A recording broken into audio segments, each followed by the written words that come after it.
सुनाया, संत कुमार बतलाया साधन। एक दंत का करो आराधन, देवताओं ने जो मन से पुकारा, एक दंत रूप था प्रकट न्यारा, देवगणों ने किया अभिनंदन। रक्षा करो हे असुर निकंदन, अत्याचार की सुन के कहानी, मदसुर वध को चले महादानी, पवन वेग से परशु चलाया, मदसुर घायल हो चिल्लाया। मूषक वाहन वाला स्वामी, सर्व समर्थ है अंतर्यामी, कितना कह वो अति घबरा के, लिपट गया प्रभु चरणों से जाके।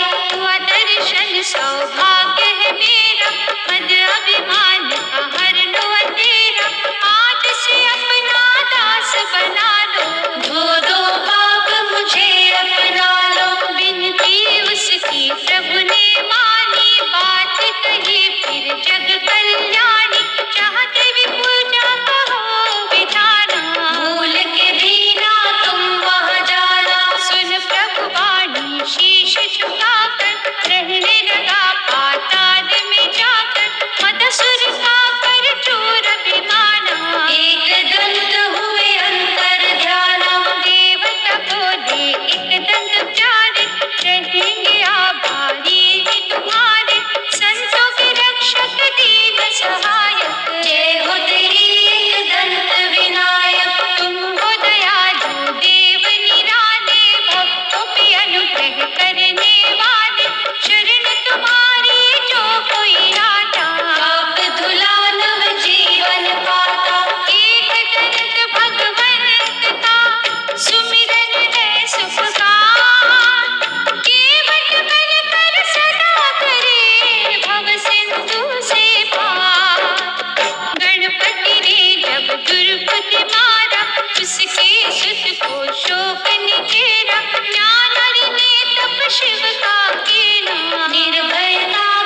वो